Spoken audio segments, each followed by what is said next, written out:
የፋኖ አመራር በሆነው ዘመነ ካሴ ላይ አደገኛ ጥቃት ተፈጽሞበታል። ልዩ ሰበር ዜና ከባህር ዳር ደርሶናል፣ በዝርዝር ይቀርባል። አዲሱ የማርበርግ ቫይረስ ከኢትዮጵያ መጥፋቱን የተመለከተ አስደሳች ሪፖርት ይፋ ተደርጓል። ተጨማሪ ዘገባ ይዘንበታል። በተቃራኒው በአዲስ አበባ የኤችአይቪ ቫይረስ ስርጭት አሳሳቢ ደረጃ ደርሷል እየተባለ ነው። ተጨማሪውን በቆይታችን ትሰማላችሁ። የቀድሞ የኦሮሚያ ብልጽግና ጽህፈት ቤት ኃላፊ እንዲሁም የሰላም ሚኒስቴር ዴኤታ ታዬ ደንዳ ላይ ፍርድ ቤቱ ዛሬ የሰጠው ውሳኔ በቅድሚያ ይዳሰሳል። ክቡራትና ክቡራን የጥበብ ሚዲያ ቤተሰቦች በዛሬው ቆይታችን እነዚህንና ሌሎችንም ሀገር አቀፍና ዓለም አቀፍ መረጃዎችን በዝርዝር ወደ እናንተ የምናቀርብ ይሆናል። ሚዲያችን በጋዜጠኞች የተመሰረተ ሚዛናዊና ተአማኒ መረጃዎችን በየዕለቱ የሚያደርሳችሁ ገለልተኛ ሚዲያ ተቋም ነው። ለቤቱ አዲስ የሆናችሁ ሰብስክራይብ በማድረግ የደወል ምልክቷን በማብራት የቤቱ አባል ትሆኑ ዘንድ በታላቅ ትህትና እንጠይቃለን። በቅድሚያም የቢዝነስ ዘገባዎቹን አስቀድመን ወደ ዝርዝር ዘገባዎቹ እናልፋለን።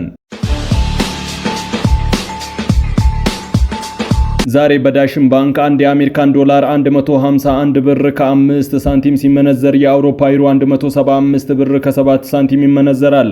ፓውንድ 204 ብር ከ5 ሳንቲም፣ ድርሃም 41 ብር ከ3 ሳንቲም እንዲሁም የሳውዲ ሪያል 40 ብር ከ4 ሳንቲም፣ የቻይና ዩዋን 21 ብር ሲመነዘር ውሏል። በአቢሲኒያ ባንክ አንድ የአሜሪካን ዶላር 151 ብር ከ7 ሳንቲም ሲመነዘር ፓውንድ 200 ብር ከ1 ሳንቲም፣ የአውሮፓ ዩሮ 175 ብር ከ7 ሳንቲም፣ ድርሃም 43 ብር ከ8 ሳንቲም፣ ሪያል 43 ብር ከ3 ሳንቲም፣ የቻይና ዩዋን 21 ብር ከ3 ሳንቲም ሲመነዘር ውሏል። በህብረት ባንክ አንድ የአሜሪካን ዶላር 151 ብር ከ5 ሳንቲም፣ ፓውንድ 200 ብር ከ4 ሳንቲም እንዲሁም የአውሮፓ ዩሮ 74 ብር ከ9 ሳንቲም በዕለቱ ሲመነዘር ውሏል። ፍርድ ቤቱ ታዬ ደንዳ ጥፋተኛ ሆነው በተገኙበት የህገ ወጥ የጦር መሳሪያ ይዞ መገኘት ወንጀል ቅጣት ለማስተላለፍ ለህዳር 26 ተለዋጭ ቀጠሮ መስጠቱን ጠበቃቸው ተናገሩ።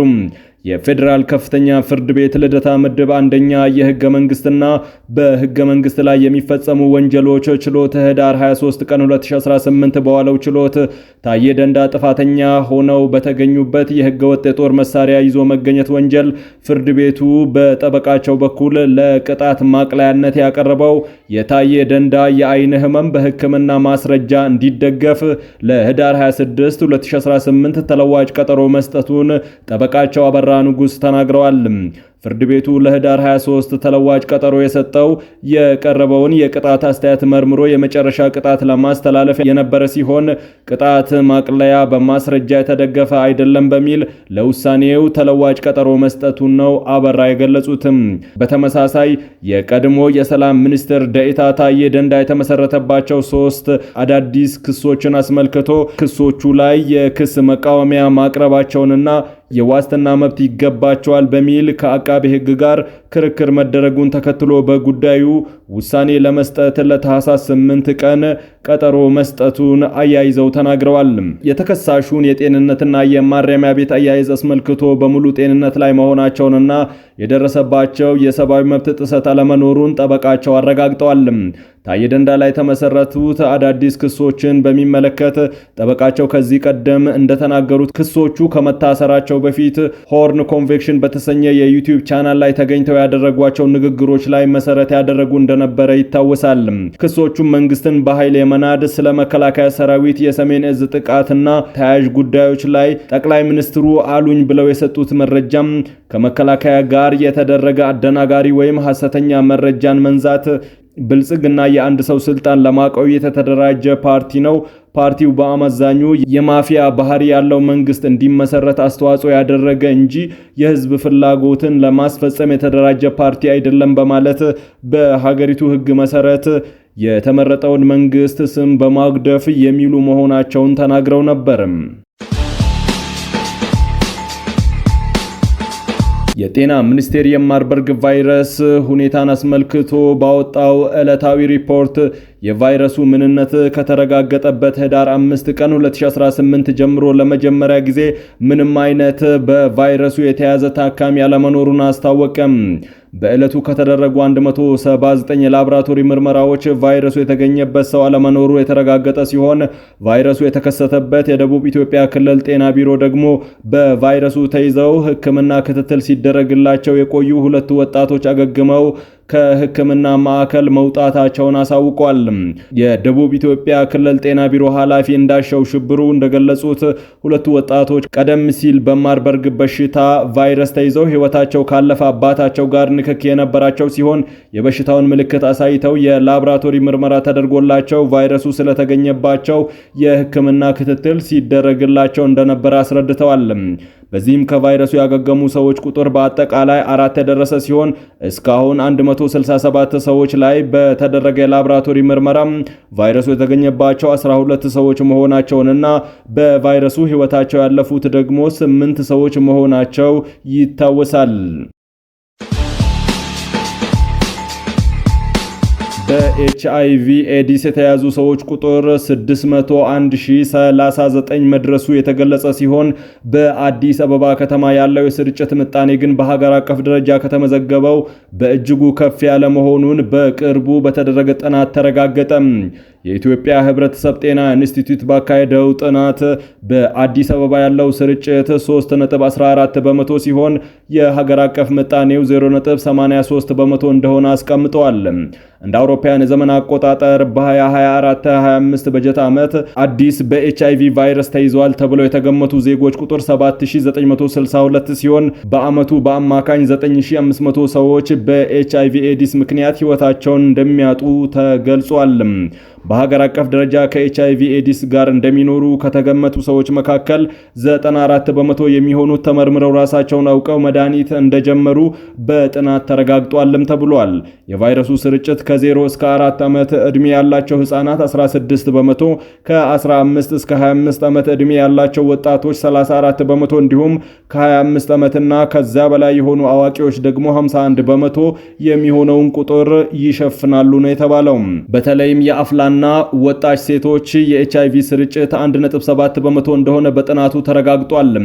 በክልል ደረጃ ሲታይ ደግሞ ከፍተኛ የኤችአይቪ ተጠቂዎች ቁጥር በቅደም ተከተል በአንደኛ ደረጃ ኦሮሚያ ክልል የተመዘገበ ሲሆን ሁለተኛው ደግሞ በአማራ ክልል እንደሆነ ተገልጿል። ማህበረሰቡ ያለው ግንዛቤ አነስተኛ በመሆኑ ታማሚዎች እንዲገለሉ ያደርጋል የተባለ ሲሆን ራሳቸውን የሚያገሉ መኖራቸውም የተነሳ ነው። ቁጥሩም ሲታይ 38 በመቶ ይሆናል ነው የተባለው። ይህ መረጃ ይፋ የሆነው በዓለም አቀፍ ደረጃ ለ38ኛ ጊዜ በኢትዮጵያ ደግሞ ለ37ኛ ጊዜ ተግዳሮቶችን በመቋቋም የኤችአይቪ ኤዲስን ምላሽ በዘላቂነት እናረጋግጥ በሚል መሪህ ቃል ህዳር 22 ቀን 2018 የኤችአይቪ ኤዲስ ቀን በተከበረበት ወቅት ነው። የዚህ ዓመት የመሪህ ቃል ትኩረት የመከላከያ አቅምን በማሳደግ ላይ መሆን እንዳለበት ተመላክቷል።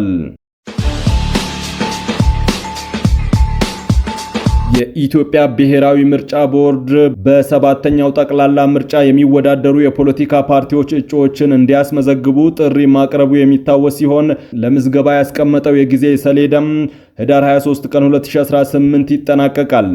የኢትዮጵያ ብሔራዊ አብዮታዊ ፓርቲ ዋና ጸሐፊ ሚስጥረ ስላሴ ፓርቲያቸው እጩዎችን እንዳላስመዘገበ አረጋግጠዋል። የእጩዎች ምዝገባ ለቀረበው ቀነ ገደብ እንዲቀየር የኢትዮጵያ ብሔራዊ ምርጫ ቦርድ የቀረቡትን ጥያቄዎች አስመልክቶ የተናገሩት ዋና ጸሐፊው ምንም አይነት ምላሽ ከምርጫ ቦርድ አለማግኘታቸውን ገልጸዋል። ቦርዱ ፓርቲያችንን አነጋግሮ ለማስተካከልና ለማረም መስራት ቢገባውም እየሄደበት ያለው መንገድ ልክ አለመሆኑን የሚያስረዳ ነው ሲሉ ወቅሰዋል። ጊዜያዊ ብሎ ቦርዱ ያወጣው የጊዜ ሰሌዳ መስማማት ላይ ሳይደረስ የተሰጠው ግብዓት ሳይሟላም አሁን ያንን ቀይረው ወደ ህዳር ማምጣቱ ተገቢ አለመሆኑን ጠቅሰው ነቅፈዋል። የሳልሳዊ ወያኔ ትግራይ የህዝብ ግንኙነት ኃላፊ ብርሃን አጽበሃ ከእጩዎች ምዝገባና ትግራይ ውስጥ ካለው የፖለቲካ ሁኔታ ጋር ያይዘው በሰጡት ምላሽም በመጀመሪያው ደረጃም ትግራይ ውስጥ ያለው ሁኔታ ምርጫ ለማድረግ የሚያስችል አይደለም ይላሉ።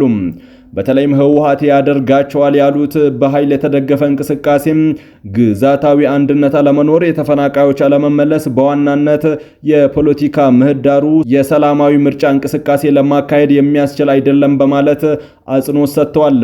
የምርጫ ጣቢያዎችን የምርጫ አስፈጻሚዎችንና ባለሙያዎችን ጨምሮ አስፈላጊ ነገሮችን ካላስተካከለ በኋላ ለምርጫ የሚያስችል ሁኔታ አለ የሚለውን የሚገመግም ምርጫ ቦርድ ነው ያሉት ኃላፊው እነዚህ ሁኔታዎች ሲሟሉ ነው በምርጫው መወዳደር የምንችለው ሲሉ ተናግረዋል።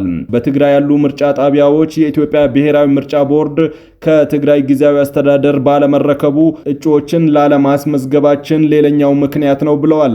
የኢትዮጵያ ዜጎች ለማህበራዊ ፍትህ ኢዜማ ዋና ጸሐፊ ዋሲሁን ተስፋ በበኩላቸው የእጩዎች ምዝገባ ሰሌዳን አስመልክቶ በሰጡት ገለጻ በቅድሚያ የፖለቲካ ፓርቲዎች እጩዎችን እንዲያስመዘግቡ የተያዘው ጊዜ ሰሌዳም ከታህሳስ 1 እስከ ጥር 1 2018 እንደነበረ ያስታውሳሉ። ይሁንና ብሔራዊ ምርጫ ቦርድ ከህዳር 8 እስከ 23 የፖለቲካ ፓርቲዎች እጩዎቻቸውን ማስመዝገብ እንዳለባቸው ይፋዊ ማስታወቂያ ማውጣቱን ተናግረዋል። ይህ ማስታወቂያ ግን ከፖለቲካ ፓርቲዎች ጋር ንግግር የተደረገበት አይደለም፣ በጊዜያዊ ሰሌዳው የተካተተም አልነበረም ይላሉ። የኢዜማ ዋና ጸሐፊ ፓርቲያቸው ይህንን ተከትሎ ለምርጫ ቦርድ ደብዳቤ መጻፉን ተናግረዋል። በላከው ደብዳቤ ላይ ቦርዱ በሰጠው ምላሽ ከህዳር 8 እስከ 23 የእጩዎችን ቅድመ ምዝገባ እንደሚያካሄድና በተለይም በተያዘለት ጊዜ ሰሌዳ ሲጸድቅ ደግሞ በሚጸድቀው መሰረት እጩዎች በዲጂታል መመዝገብ እንደሚቻል አስቀድሞ ግን ምዝገባ የሚባል አሰራር ከዚህ በፊት በስድስተኛው ሀገር አቀፍ ምርጫ ስንወዳደር ያልነበረ አሰራር እንዳለና ዝርዝራችሁን እንድትልኩልን ብለው በደብዳቤ ጽፈዋል ሲሉም አክሏል። ዝርዝር መረጃዎችን ማግኘት ባይቻልም የኦሮሞ ፌዴራላዊ ኮንግረስ ኦፌኮ እጩዎችን እንዳላስመዘገበም ለማወቅ ተችሏል። በምዕራብ ጎንደር ዞን ሲንቀሳቀሱ የነበሩ የፋኖ ታጣቂዎች ለመንግስት እጃቸውን መስጠታቸውን መከላከያ ሰራዊቱ አስታወቀ። በሰሜን ምዕራብ እዝ የኮር ምክትል አዛዥ ለውጊያ አገልግሎት ድጋፍ ብርጋዴር ጀነራል ቾምቤ ወርቁ የሰላም ጥሪን ተቀብላችሁ ለሰላም ቅድሚያ በመስጠት ለሰራዊታችን እጅ መስጠታችሁ ትክክለኛ ውሳኔ ነው ብለዋል። ብርጋዴር ጀነራል ቾምቤ ወርቁ ከሰላም አማራጩ ውጪ የጥፋት ተልእኮን በሚፈጽሙት ላይ እርምጃው ተጠናክሮ ይቀጥላል ሲሉ ተናግረዋል። እጅ የሰጡት የቡድኑ አባላት በሰጡት አስተያየት መጀመሪያ የገባነው በተሳሳተ የውሸት ፕሮፓጋንዳ በመታለል ነው። አሁን ግን የቡድኑን ሴራ ከተረዳም በኋላ ጥለን ለመውጣት ተገደናል ብለዋል ያለው ሰራዊቱ እጅ የሰጡ ታጣቂዎች በጫካ የሚገኙ ታጣቂዎች የመንግስትን ጥሪ በመቀበል ወደ ሰላም እንዲመለሱና እጅ እንዲሰጡ ጠይቋል ሲል የዘገበው የመከላከያ ሰራዊቱ የሚዲያ ክፍል ነው።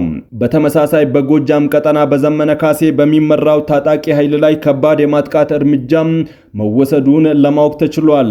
ዘመነ ካሴ ይንቀሳቀስበታል ተብሎ በተገለጸው ቀጠናም በዙ 23 እና ዲሽቃ በመሳሰሉ ከባድ መሳሪያዎች የታገዘ አደገኛ ውጊያ የተደረገ ሲሆን በጦርነቱ በሁለቱም ወገን የደረሰውን ጉዳት በተመለከተ ዝርዝር መረጃ አልተገለጸም። ክቡራትና ክቡራን የጥበብ ሚዲያ ቤተሰቦች ለሰዓቱ የመራረጥናቸው ዘገባዎቻችን በዚህ አብቅተዋል። ከኛ ጋር በመሆን መረጃን ከጥበብ ስለተከታተላችሁ ከልብ እናመሰግናለን። ሚዲያችን በጋዜጠኞች የተመሰረተ ሚዛናዊና ተአማኒ መረጃዎችን በየዕለቱ የሚያደርሳችሁ ገለልተኛ ሚዲያ ተቋም ነው። ለቤቱ አዲስ የሆናችሁ ሰብስክራይብ በማድረግ የደወል ምልክቷን በማብራት የቤቱ አባል ትሆኑ ዘንድ በታላቅ ትህትና ጋብዘን ተሰናበትን። ሰላም።